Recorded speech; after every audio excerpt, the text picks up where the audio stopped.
안녕하세요. 하얀 운동화의 크리에이터 제입니다. 2023년 밀당하듯 여러 번 떠돌았던 출시 루머와 함께 유출되었던 조잡한 디자인으로 출시될까봐 개인적으로 조마조마했던 DJI 포켓 3의 제품이 드디어 나왔습니다.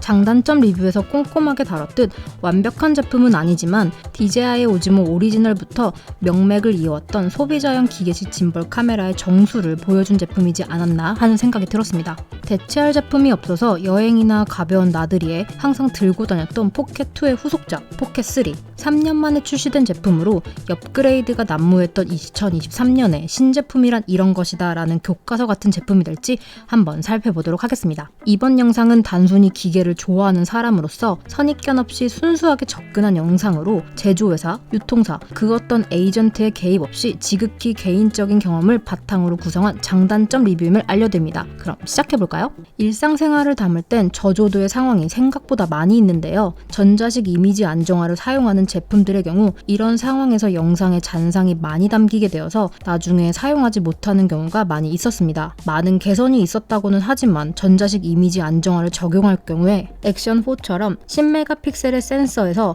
디지털 크롭이 들어가면서 균일한 화질을 전달하지 못하는 경우가 있었는데요. 포켓3의 경우 포켓2의 12메가픽셀보다는 22% 정도 줄어든 9.4메가픽셀이지만 센서의 크기를 1인치로 키워서 동영상과 저조도에 특화시킨 제품으로 탈바꿈되었습니다. 전작보다 화소가 떨어진 점은 아쉽지만 기계식 이미지 안정화를 사용함으로써 디지털 크롭을 최소화해 균일한 해상도를 얻을 수 있다는 장점이 있습니다. 센서가 커지면서 최소 초점거리가 멀어졌던 인스타 360 1인치나 초점 이슈가 있었던 액션 3와는 다르게 위상차 방식의 오토포커스를 사용함으로써 최소 초점거리를 전작과 동일하게 20cm로 유지할 수 있었다는 점은 근접 촬영이나 일상 브이로그로 포켓3를 사용하시는 분들께 큰 장점이지 않을까 생각됩니다.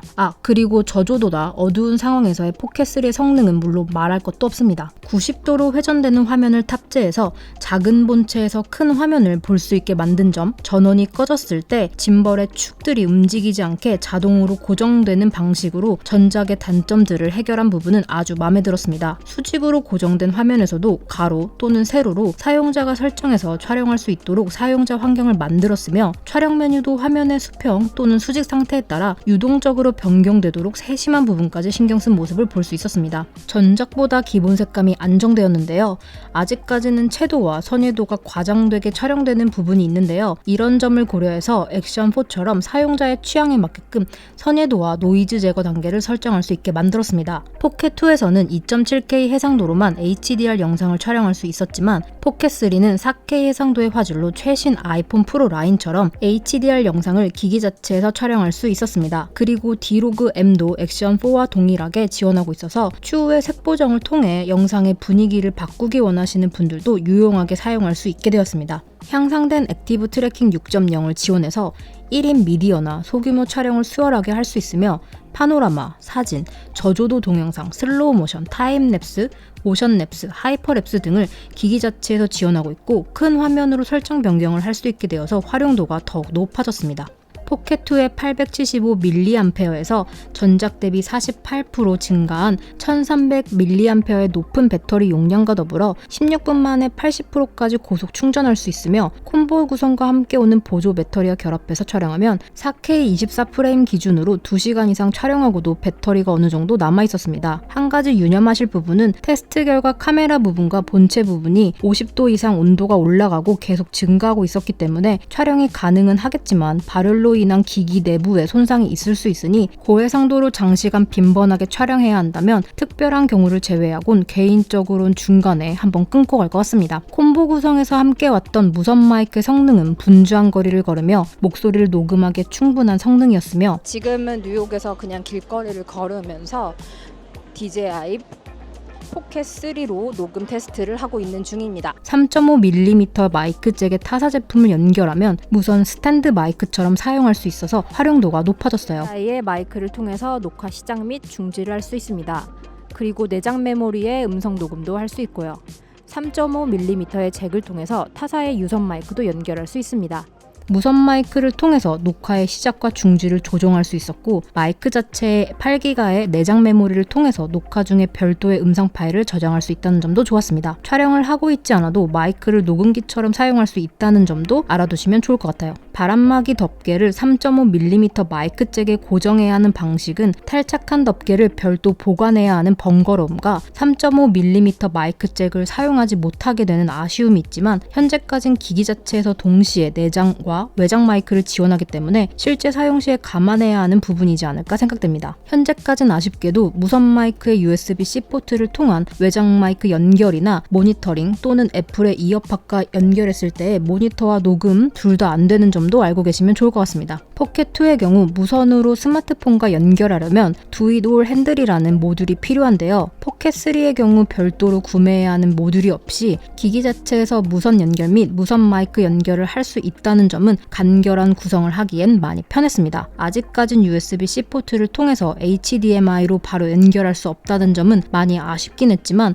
액션2부터 지원했던 웹캠 기능을 동일하게 지원해서 PC나 맥에 연결한 후 액티브 트래킹이 가능한 웹캠으로 확장해서 사용할 수 있게 되었습니다. 웹캠으로 사용 시에 30프레임을 지원하고 해상도는 가로 및 세로 전환에 따라 변동이 된다는 점은 알고 계시면 좋을 것 같아요. 그리고 작은 스피커도 기기 자체에 있어서 촬영된 영상을 확인할 때 도움이 되었습니다. 스피커가 작지만 소리는 생각보다 크기 때문에 모니터링의 역할로는 충분할 것 같아요. 포켓2에서 촬영을 시작할 때 변경 가능한 설정에 많은 제약이 있었는데요. 포켓3에서는 물리적인 조작 버튼이 줄어든 부분을 보완하기 위해서 터치 스크린으로 짐벌 촬영 모드를 변경할 수 있게 만들었고, EV 노출값도 조절할 수 있게 되어서 촬영하는 데 편리했어요. 스크린의 터치감이나 제가 가지고 있는 제품의 터치 오작동률은 높은 편은 아니라서 불편 없이 원하는 기능을 변경하면서 촬영하고 있습니다. 포켓2의 경우 화면이 작아서 액티브 트래킹의 피사체를 세밀하게 선택하던가 촬영된 화면을 확인하기엔 어려움이 있었는데요. 커진 화면으로 조금 더 세밀한 피사체 선택이 가능해졌고, 여러 촬영 모드를 DJI 미모 앱에 의존하지 않고 카메라 자체에서 조정할 수 있다는 점은 후의 단점에서 다를 부분에 대안책이 될 것 같습니다.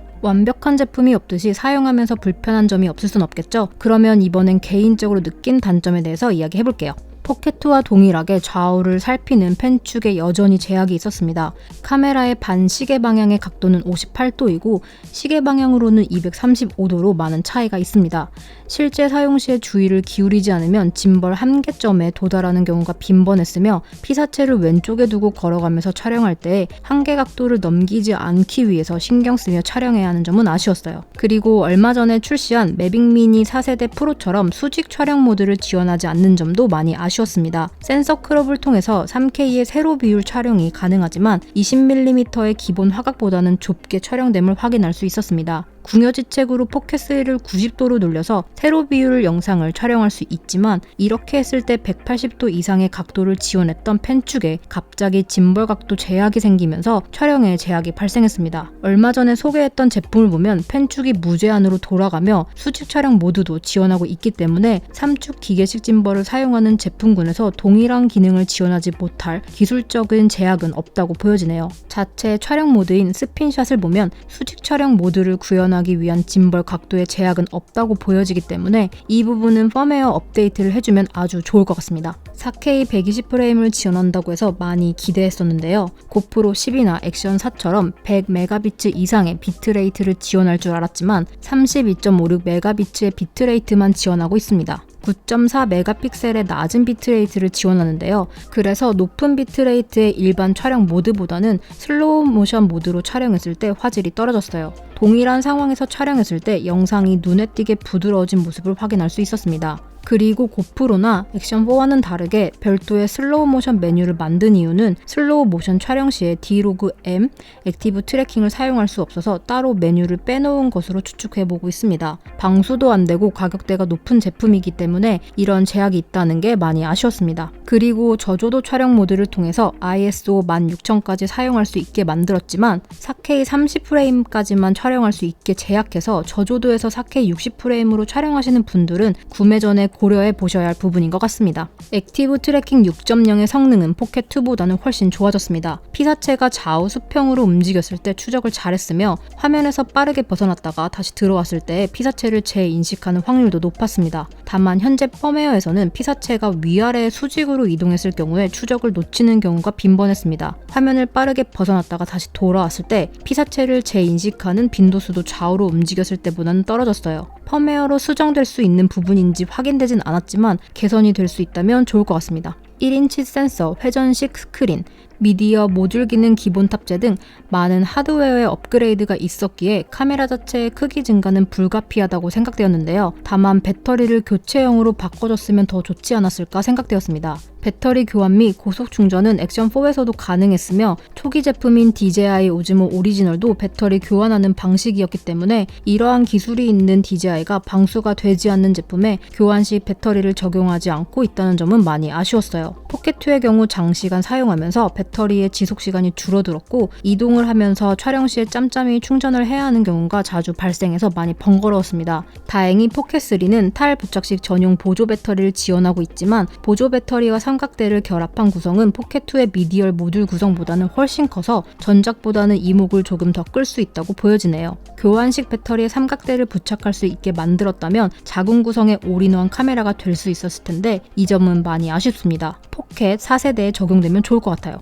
여러 가지 액세서리를 부착할 수 있었던 부분이 없어지고 모든 버튼이 조이스틱과 녹화 버튼으로 통합되었습니다. 포켓2는 카메라를 조정할 수 있는 연장봉을 사용할 수 있어서 일반적인 상황에 촬영하기 어려운 각도로 손쉽게 촬영 가능했는데요. 이러한 선택사항이 없어진 점은 실제 기능을 사용하는 사람 입장에서 많이 아쉬웠습니다. 조이스틱의 경우 사용 중에 간혹 오작동을 일으키기도 했으며 장기간 사용 시에 고장이 날 수 있는 확률이 높은 부품이기 때문에 내장형이 아닌 포켓2처럼 모듈 형태로 만들었으면 수리나 교환도 쉬웠을 것 같고 연장봉 연결로 확장성도 높일 수 있지 않을까 생각되었습니다. 손이 작은 사람이 카메라를 쥐었을 때는 크게 문제될 것 같아 보이진 않았지만 일반적으로 손이 큰 남성이 쥐었을 때는 전면 마이크를 손으로 막을 수 있기 때문에 사용 시에 주의가 필요했습니다. DJI 공식 영상에서는 전용 파우치와 케이스의 혼용에 대해서 언급은 없었으며 별도로 사용하는 영상만 보여주고 있는데요. 이번 포켓3의 파우치는 약간 작게 만들어져서 구성품을 모두 집어넣은 상태에서 지퍼를 닫는 게 쉽지 않았으며 안쪽에 작은 주머니에 필터나 초광각 렌즈를 보관할 수 있다곤 하지만 여유 공간이 없게 만들어져서 넣고 꺼낼 때 지문을 묻히는 경우가 잦았습니다. 물론 공식 영상에서는 논란을 피하기 위해서 전용 파우치나 케이스를 별도로 사용해야 하는 것이라고 안내할 수 있지만 포켓2처럼 케이스를 보관 파우치 안에 넣을 수 있게 만든 구성이 조금 더 실제 사용에 가깝지 않았을까 하고 생각되었으며 3cm 정도만 보관 가방을 길게 만들었다면 84만 원이 나는 제품을 조금 더 편안하게 사용하지 않았을까 하는 생각이 문득 들었습니다. 그리고 콤보 구성에서 충전이 필요한 구성품이 카메라 본체, 보조 배터리, 마이크 이렇게 세 가지인데 포켓2처럼 끝이 둘로 나눠진 케이블이 아닌 단일 케이블만 지원하고 있다는 점도 실제 사용 시에 불편했습니다. 두 갈래로 나눠진 충전 케이블이 있었다면 무선 마이크와 보조 배터리와 카메라를 결합한 본체를 동시에 충전할 수 있어서 시간이 오래 걸려도 중간에 충전 케이블을 번갈아 끼워주는 수고는 덜 수 있을 것 같아요. 안드로이드 계열 스마트폰을 사용하시는 분들에게는 중요한 부분이라고 생각됩니다. 2021년 초부터 DJI 미모 앱을 구글 플레이 스토어에서 다운받을 수 없게 되었는데요. DJI에서는 기술적인 문제라고만 안내했지만 해외 커뮤니티에서는 보안과 관련된 이슈가 있어서 퇴출당했다는 의견도 있었습니다. 제품 인증, 펌웨어 또는 기능의 세부 설정을 하려면 앱이 무조건 필요한데 현재 DJI에서는 APK 형식으로 앱을 DJI 공홈에서 다운받으라고 안내하고 있으며 갤럭시 사용자는 갤럭시 스토어에서 미모 앱을 내려받을 수 있도록 해서 문제를 우회할 수 있기는 했어요. 문제는 APK 형식의 앱을 다운받았을 경우 보안과 관련된 문제가 발생했을 때 적절한 조치를 받을 수가 없고 구글에서 정식으로 인증받은 앱이 아니기에 사용자가 모든 위험을 떠안아야 할 수도 있습니다. ISO의 경우 앱의 셀룰러 데이터 사용을 제한해야만 촬영한 영상의 미리 보기가 가능해졌는데요. 확실한 증거는 없지만 이러한 제약들은 해당 앱의 보안성에 많은 의문을 남기고 있다는 것은 사실인 것 같습니다. 보안에 크게 신경을 쓰지 않던가 앱에서 제공하고 있는 특정 기능들을 기능들을 무조건 사용해야 한다면 어쩔 수 없겠지만 개인적으로는 이런 의문점들이 찝찝해서 이미 기기에서 많은 기능을 바로 사용할 수 있기 때문에 펌웨어를 업데이트할 때만 앱을 사용하고 있으며 그 외에 접근 권한은 최소로 설정해 놓고 있습니다. 9.4메가의 1인치 센서를 탑재한 기계식 짐벌, 스펙처럼 저조도에 특화된 동영상용 짐벌 카메라이고 무선으로 연결할 수 있는 하드웨어를 기본 탑재해서 확장성을 높인 아주 잘 나온 제품이라고 생각되었습니다. 앱의 보안성 관련된 의문점과 줄어든 센서의 화소수, 포켓2처럼 64메가픽셀의 사진을 찍을 수 없다는 점은 많이 아쉬웠습니다. DJI에 문의해보니 수중 촬영용 케이스를 만들 계획은 아직 없다고 답변이 왔기에 물속에서의 사용도 배제해야 한다는 점은 구매 시에 고려하셔야 할 것 같아요. 포켓3의 기본 구성은 포켓2의 콤보 구성보다 13,000원이 더 비싼데요. 무선 연결과 관련된 많은 기능들이 기본으로 들어가 있기 때문에 어쩔 수 없다고 생각됩니다. 다만 무선 마이크 연결을 하지 않고 영상만 촬영하시는 분들께는 미디어 모듈을 별도 판매했던 포켓2 기본 구성과는 달리 어쩔 수 없이 높은 비용을 지불해야 하는 상황인 것 같습니다. 그리고 10비트 편집 환경이 마련되어 있지 않고 8비트 1080p, D-Log-M을 활용한 색보정 등을 하지 않으신다면 포켓2에서 무조건 업그레이드를 해야 한다고는 생각하진 않습니다. 그렇지만 2인치의 화면, 저조도 성능 개선, 추후의 색보정, 그리고 조금 더 전문적인 1인 미디어나 소규모로 작업하시는 분들께는 꼭 구매를 고려해보셔야 하는 제품이라고 생각되었습니다. 포켓3와 관련된 추가 영상은 차츰 마무리되는 대로 업로드하겠습니다. 이번 영상이 도움이 되셨다면 좋아요, 구독, 그리고 알림 설정, 댓글 부탁드려요. 이상 하얀동의 크리에이터 제이였습니다.